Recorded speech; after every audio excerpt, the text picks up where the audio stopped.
Bonjour et bienvenue à Vie de foi. Cette semaine, nous avons parlé du Dieu surprenant et vous serez surpris aujourd'hui encore une fois. Dieu va se révéler comme étant ce bon Dieu pour vous.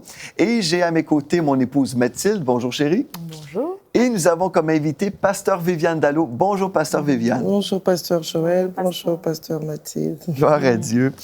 Cette semaine, comme j'ai dit, nous avons parlé du Dieu qui nous surprend. Oui. Et aujourd'hui, vous allez nous enseigner sur l'importance de choisir l'espoir. Oui. Donc, l'espérance est un choix. Oui. Avez-vous déjà rencontré des gens qui étaient dans le désespoir et qui choisissaient d'y demeurer?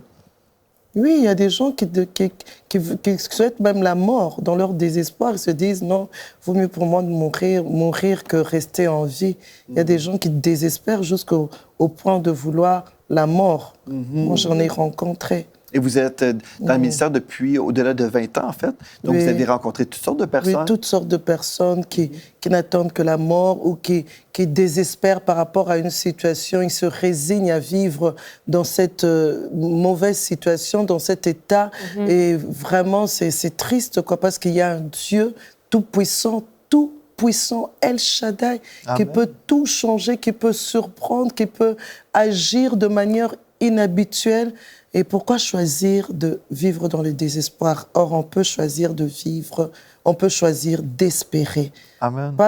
Quand on parle de l'espérance, on ne parle pas de cette espérance qui a comme source l'homme, parce qu'on parle de cette espérance qui a comme source le Dieu Tout-Puissant. Je me souviens, j'ai entendu une définition d'une oratrice qui disait l'espoir biblique, en fait, c'est d'être dans l'expectative.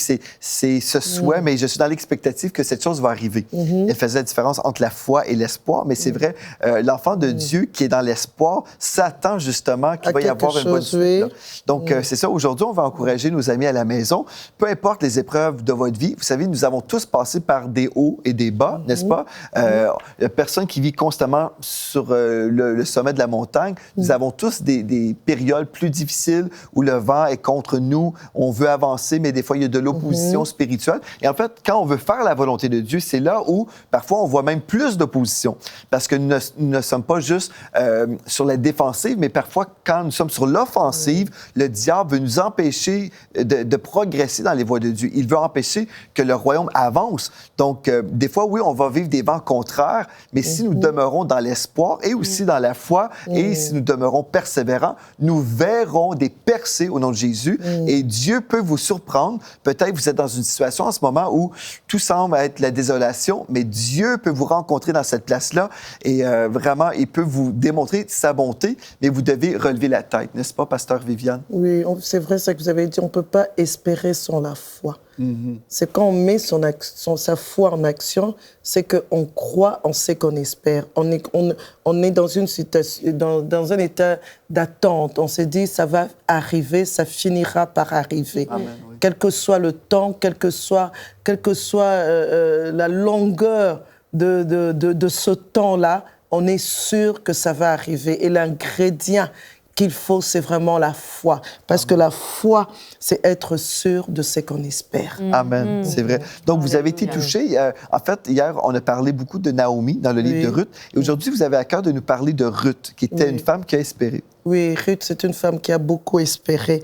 Parce que on peut voir 3 visages de l'espérance. Et le premier visage, c'est cette espérance qui est causée par Dieu. C'est quand Dieu crée une conviction en nous. Ruth, elle a vécu avec Naomi qui était mariée à Elimelech. Ruth, elle était de Moab.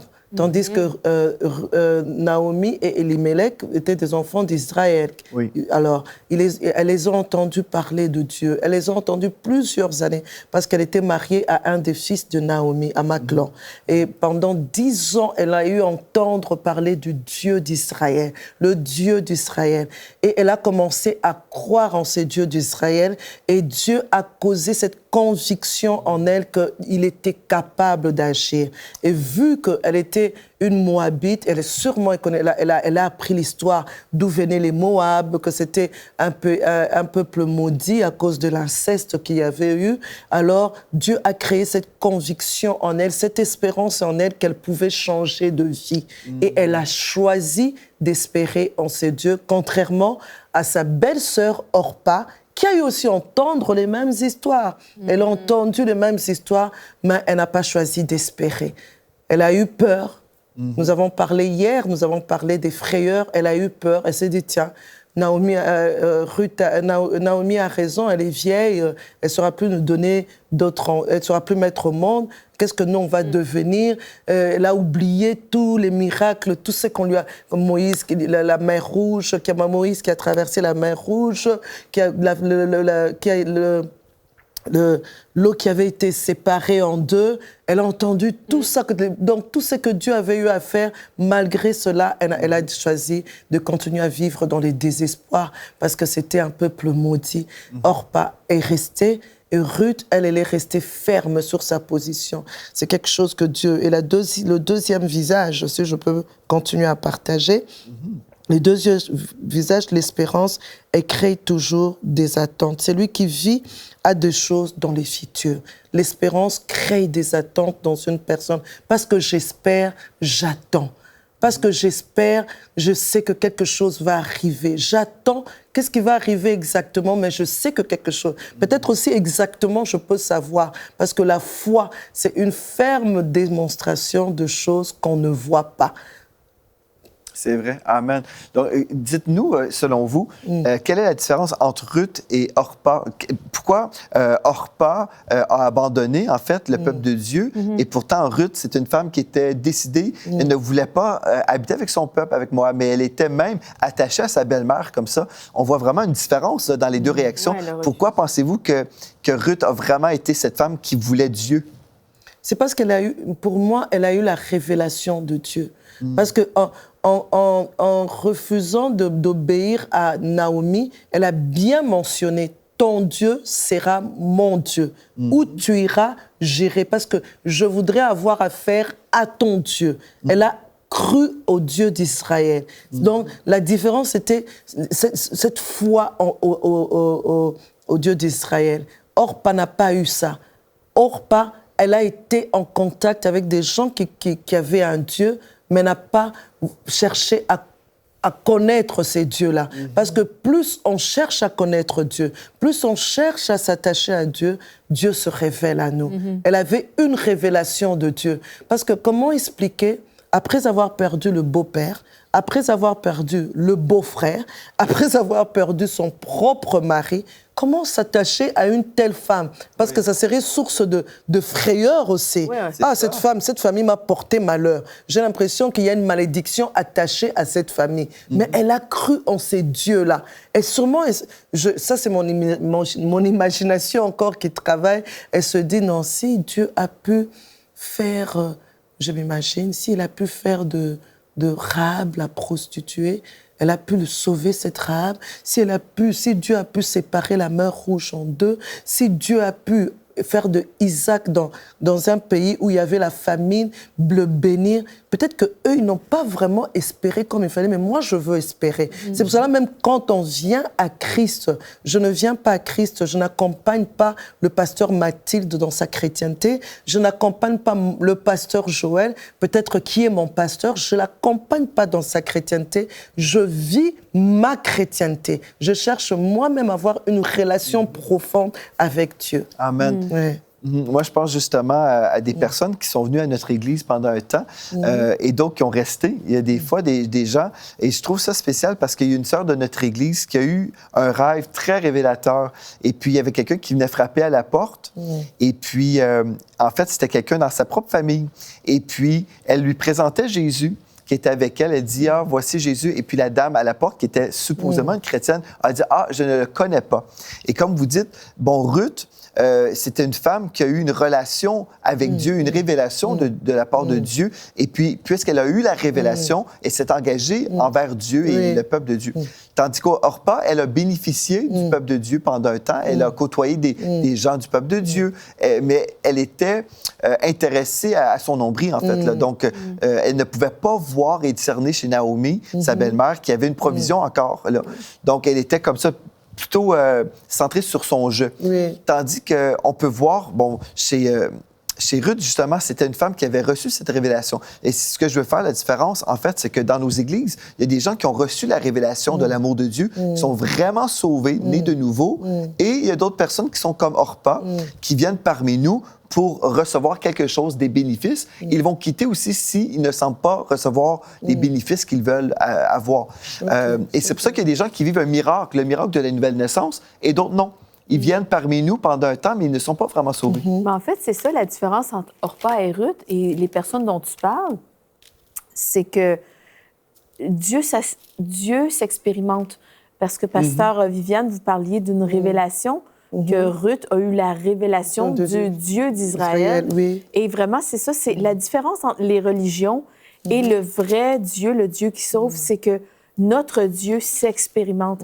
Sa présence s'expérimente, son salut s'expérimente. Et quand on vit la nouvelle naissance, quand on entend parler du vrai Dieu, eh bien, il y a quelque chose qui se passe à l'intérieur de nous. Et c'est ça qui s'est passé avec Ruth. Vrai. Et il y a quelque chose qui a tressailli dans son esprit et elle s'est dit, moi, je veux connaître. Mais c'est comme elle l'a expérimenté. Et c'est de cette manière-là, je crois, j'aime penser que c'est à cause qu'elle a expérimenté le Dieu d'Israël qu'elle a pu suivre avec autant de foi sa belle-mère, Naomi, parce que dans le fond, elle s'en allait dans un périple. Elle ne savait pas ce qui les attendait nécessairement à Bethléem. Ruth ne connaissait pas ce peuple. Et voilà, moi, je pense vraiment que parce qu'on Dieu s'expérimente, ça fait toute la différence. Oui, parce que même lorsque nous lisons Éphésiens 1, à partir du verset 16, Paul dit « Je ne cesse de rendre grâce pour vous, faisant mention de vous dans mes prières, afin que le Dieu de notre Seigneur Jésus-Christ, le Père de gloire, vous donne un esprit de sagesse et de révélation dans sa connaissance, et qu'il illumine les yeux de votre cœur pour que vous sachiez quelle est l'espérance qui s'attache à son appel. » Elle a su l'espérance qui s'attachait à cet appel-là. Quelle est la richesse de la gloire de son héritage qu'il réserve aux saints? Ruth, elle a accepté d'aller avec cette femme pauvre. Elle a préféré choisir la pauvreté parce qu'elle a eu une révélation de Dieu. Elle a dit, je crois que même dans la pauvreté, je serai une femme heureuse. C'est comme, pour parler encore de moi... Allez-y, vous nous intéressez. Quand je me suis convertie, évidemment, mes amis se moquaient de moi. Viviane, qu'est-ce qui se passe?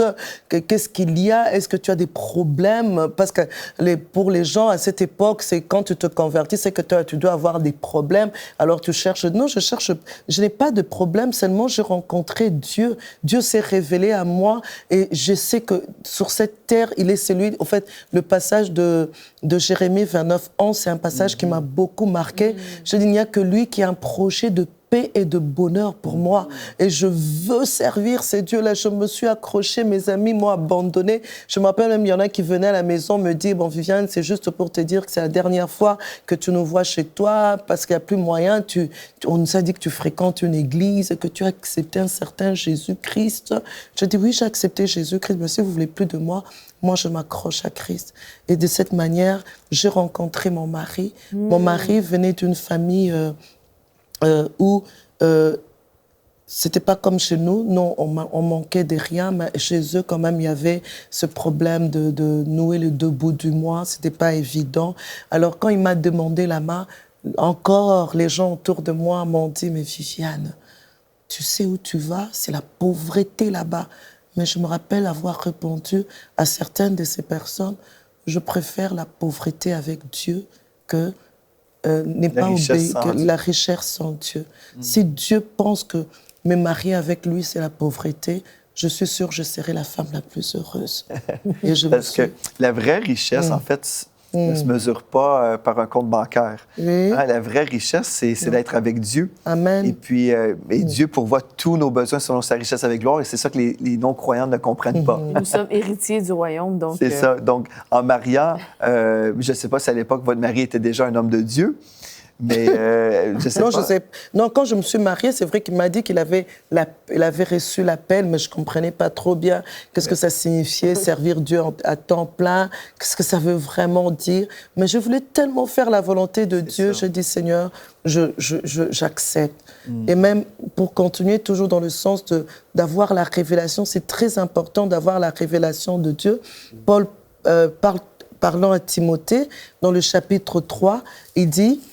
il en est parmi eux qui s'introduisent dans les maisons et qui captivent des femmes d'un esprit faible et borné, chargées des péchés, agitées par des passions de toute espèce. C'est parce que ces femmes, apprenant toujours et ne pouvant jamais arriver à la connaissance de la vérité. C'est important d'arriver à la connaissance de la vérité. Plusieurs viennent à l'église, plusieurs entendent, mais plusieurs n'arrivent pas à la connaissance de la vérité à cause de ce manque de foi, de croire que Dieu peut agir. Parce que souvent, je ne sais pas, pasteur Joël, dans les counseling que vous faites, les gens, quand ils viennent à nous, c'est plus avec déjà une idée dans la tête. Ils viennent écouter, mais on lui dit, voilà, la Bible dit, il faut faire ceci. Mais quand il termine, il dit, non, c'est pas ça que je voulais. Je vais aller alors chez les pasteurs Mathilde. Vous m'avez pas dit ce que je voulais entendre. C'est ça que je voulais entendre. Oui, parce qu'ils ne veulent pas arriver à la connaissance de la vérité et prendre une décision. Ruth était arrivée à la connaissance de la vérité que pour être heureux dans la vie, c'est Dieu. C'est vrai. Il faut le Dieu d'Israël. Amen. Amen. Et ce Dieu d'Israël est encore vivant aujourd'hui. Amen. Le Dieu de Ruth, c'est le même Dieu que j'ai rencontré, que Mathilde a rencontré, que vous avez rencontré. Amen. Et puis, nous pouvons espérer en lui. Et peut-être qu'il y a quelqu'un aujourd'hui à la maison, je suis certain qu'il y en a plusieurs, où vous êtes dans le désespoir. Peut-être vous avez perdu un être cher et peut-être vous n'osez plus espérer aujourd'hui. Est-ce que c'est possible? Est-ce que c'est vous? Peut-être vous êtes dans les pleurs à la maison en ce moment, vous êtes désespéré et puis vous vous dites, est-ce que Dieu m'a oublié? Est-ce que Dieu a oublié de me bénir? En ce moment, je me retrouve avec toutes sortes de difficultés. Mais j'aimerais ça vous encourager aujourd'hui. Dieu ne vous a pas oublié et Dieu a des projets de paix et non de malheur pour vous. Mais est-ce que vous allez oser relever la tête aujourd'hui? Je crois que l'Esprit de Dieu veut vraiment vous faire du ministère et vraiment espérer, comme c'est le thème aujourd'hui, c'est un choix. Vraiment. Parce que une des choses que j'ai remarqué, c'est quand on prend une décision, il y a la provision vient aussi. Je me souviens quand Mathilde et moi, on était dans une situation difficile où sa sœur était mourante, en fait. Et puis, on venait de recevoir un appel nous annonçant, en fait, un accident de voiture. Et puis, ma belle-sœur était entre la vie et la mort. Et Mathilde a pris une décision pour la foi. Elle était pour prier pour sa sœur et puis on a déclaré la vie et non la mort sur sa sœur. Et je peux dire qu'en fait, c'était une décision et ensuite, le don de la foi est venu. Parce qu'on a décidé de croire Dieu. Et je crois qu'on peut se décider pour l'espoir et dire, Seigneur, je place ma confiance en toi. Et c'est alors que Dieu nous donne sa puissance. C'est alors que Dieu donne sa puissance, vraiment. Et ça ne vient pas de nous. Mais je pense, des fois, les gens disent, mais décider pour l'espoir, je n'ai pas la puissance en moi. Et c'est vrai, vous n'avez pas la puissance en vous, mais c'est le Saint-Esprit qui vous accorde sa puissance. Amen. Mais vous devez simplement prendre la décision de dire, Seigneur, OK, parfait, je vais faire confiance maintenant. Oui. Je vais espérer. Et là, vous verrez que Dieu va vous porter là-dedans. Et c'est vraiment vrai ce que vous dites. Parce que le plus important, ce n'est pas entendre la parole de Dieu. Le plus important, qu'est-ce qu'on fait de ce qu'on entend? Entendre, oui. Orp avait entendu. Ruth avait entendu. Mais les deux n'ont pas eu la même attitude devant cette parole, devant tout ce qu'on a dit par rapport au Dieu d'Israël. Elle a entendu et elle a posé un acte. Elle a cru en cela. Je voudrais parler aussi de quelques principes attachés à l'espérance. Le premier principe, l'espérance biblique dont Dieu est l'origine, est un appui et un soutien. Quand Dieu est celui qui est à l'origine de cette espérance, c'est un appui et un soutien. Parce que comment expliquer que Ruth, elle arrive à Bethléem, elle trouve vraiment cette pauvreté, mais elle accepte quand même de rester. Parce que c'était un appui pour elle. Dieu était devenu un appui pour elle. Parce qu'elle avait choisi d'espérer, Dieu était devenu un appui pour elle et Dieu la soutenait dans ce qu'elle faisait. Elle était même déterminée. Elle se dit, non, non, non, moi, je sais certainement, comme il a visité Bethléem, il y avait une grande famine là-bas, c'est qu'il me visitera aussi un jour. Je veux continuer à cheminer avec ces dieux. Ça, c'est le premier principe. Et le deuxième principe, là où il y a l'espérance, l'espérance n'est jamais cachée. Quelqu'un ne peut pas prétendre dire qu'il espère, et il agit contrairement. Non? C'est ça. Il a des agissements contraires. Quand on espère, on pose les actes qui sont conséquents. Exactement. Comme Ruth. Parce qu'elle espérait, elle a dit, OK, je ne comprends pas, mais je crois, j'ai la foi que le Dieu d'Israël, il dit ce qu'il va faire, il fait ce qu'il dit, Amen. Il est puissant, je veux suivre Naomi. L'essentiel pour moi, que j'arrive, je crois même définitivement, ce n'est pas tellement Naomi qu'elle suivait. Elle voulait arriver dans le pays du Dieu d'Israël. C'est vrai, absolument. Oui. C'est ça, Elle voulait vraiment arriver dans le pays. C'était ça son objectif, déterminée à cela. En fait, quand Ruth a choisi Naomi, comme vous dites, c'était vraiment un choix pour Dieu. C'est vraiment ça. Elle choisissait le peuple de Dieu et choisissait Dieu, là, en fait. Et Orpa a renié Dieu, en fait. Je pense que quand on fait comme Ruth et qu'on choisit Dieu, il y a quelque chose, le Dieu de l'éternité se lève à l'intérieur de nous et ça nous donne la force. Ça nous donne la force de continuer d'espérer, même si nos circonstances ne changent pas nécessairement automatiquement. Mais quand je prends une décision pour Dieu, eh bien, je sais qu'au moins j'ai le Dieu d'Israël, j'ai le Dieu d'Isaac, d'Abraham et de Jacob de mon côté. Le Dieu de la promesse. Le Dieu de la promesse est avec moi. Et ceux qui se confient en l'Éternel trouvent dans leur cœur des chemins tout tracés. Et elle a trouvé ce chemin tout tracé. Elle a demandé à sa belle-mère, je voudrais aller glaner. Je voudrais, chemin tout tracé. Je voudrais aller glaner. Sa belle-mère lui dit, mais vas-y. Et les gens diront, comme par hasard. J'aime bien dans une autre version de la Bible, la Bible dit, il se trouva par bonheur que. Dieu, quand on espère en Dieu, il nous amène toujours là où il va nous donner ce dont nous avons besoin. Mais il nous faut exercer la foi, il nous faut choisir d'espérer. Et elle est allée glaner exactement là où Dieu allait faire vraiment son bonheur. Oui, c'est ça, elle était vraiment exactement, bien dirigée. Tu trouves de chemin tout tracé. Elle arrive, elle glane et elle rencontre Boaz. Et elle se distingue même, parce que les gens sont impressionnés par son comportement. Elle a eu un comportement d'une personne vraiment qui était en contact avec Dieu. Ce n'était pas sa maman, c'était une belle-mère qui je peux parler ainsi, qui vit une vie de malheur. Oui, c'est vrai. Oui, une vie de malheur. Elle a perdu son mari, elle a perdu ses 2 enfants, elle a peut-être la poisse avec elle, mais elle a été là pour être source de bénédiction pour cette belle-mère-là. Ouais. Oh non, il y a lieu de choisir d'espérer. J'encourage quelqu'un à choisir d'espérer. Pasteur Viviane, vous avez mentionné, on ne veut pas simplement être des auditeurs oublieux. On peut entendre et ne rien faire et ne rien répondre. Il nous reste juste quelques minutes à cette émission et je crois que c'est important pour nos amis à la maison de prendre une décision vraiment. Parce qu'il y a des gens, je sais qu'il y a des personnes en ce moment, vous êtes là, vous êtes désespérés, vous avez peut-être vraiment du mal à même croire que votre situation peut changer ou peut-être vous êtes tellement éprouvé, peut-être vous avez perdu quelqu'un, vous vous dites, bien moi, c'est impossible en ce moment.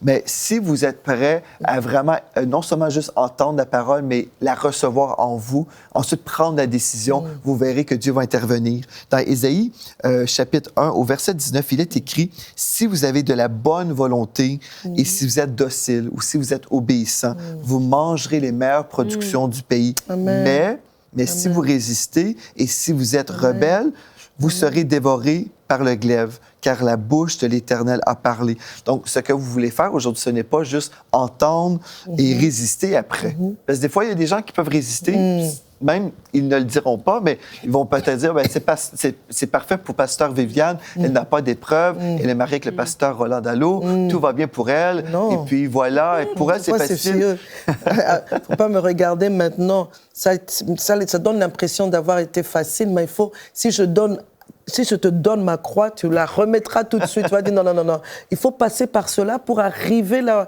où elle est maintenant. Non, je préfère récupérer la mienne. Amen. Pasteur Viviane, pouvez-vous prier? Il nous reste quelques minutes aujourd'hui. Je crois qu'il y a des personnes qui ont besoin d'ouvrir leur cœur maintenant et de recevoir vraiment l'espoir qui vient de Dieu et la puissance qui vient de Dieu.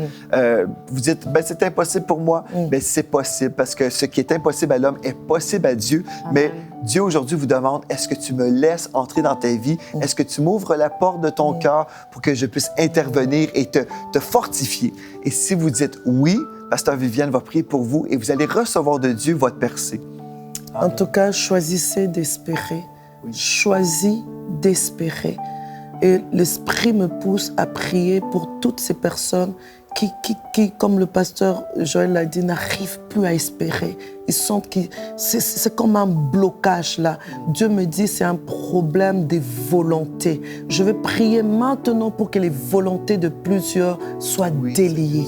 Seigneur, en ce moment, par l'autorité que tu me donnes, je délie les volontés des gens, les volontés de gens à vouloir obéir à la parole, les volontés de gens à vouloir laisser la parole de Dieu agir en eux. Je délie les volontés des gens à vouloir pardonner. Dieu me met à cœur, il y a des personnes qui n'arrivent pas à pardonner et ça les empêche même d'espérer. Seigneur, je délie leur volonté pour pardonner. Je délie leur volonté pour croire encore que Dieu peut agir, que Dieu peut faire de miracles. Au nom de Jésus, j'ai ainsi prié. Amen. Amen. Amen. Gloire à Dieu. Et je reçois dans mon esprit qu'il y a une femme où vous faites des migraines. Vous avez souvent des migraines et vous êtes une personne qui a perdu l'espoir, en fait. Vous êtes dans le désespoir et c'est relié à des migraines. Vous êtes là, vous savez, c'est vous.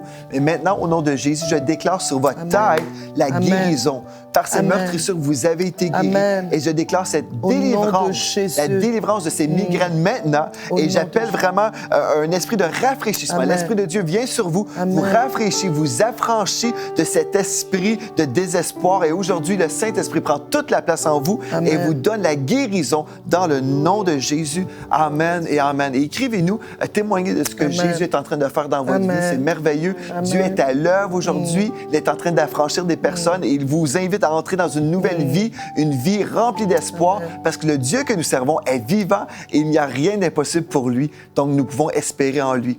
Alléluia. Merci Seigneur et merci à vous, pasteur Viviane. Nous avons été bénis toute la semaine. Amen. Gloire à Dieu. Et puis, je sais qu'il y a plusieurs personnes qui ont été bénies aussi. Si vous aimeriez entrer en contact avec pasteur Viviane Dallot, vous pouvez aller tout simplement sur Facebook. Elle est disponible et puis vous allez retrouver son ministère et celui de son ministère, de son mari aussi. Donc, pasteur Roland Dallot, ils sont responsables des ministères Dallot Ministries, donc gloire à Dieu. Donc, vous pouvez les découvrir facilement et bien sûr aussi sur le site web emcitv.com. Donc, merci aussi à toi, mon épouse, d'avoir été avec moi cette semaine. Merci à vous et d'ici à la prochaine fois, soyez richement bénis. Amen.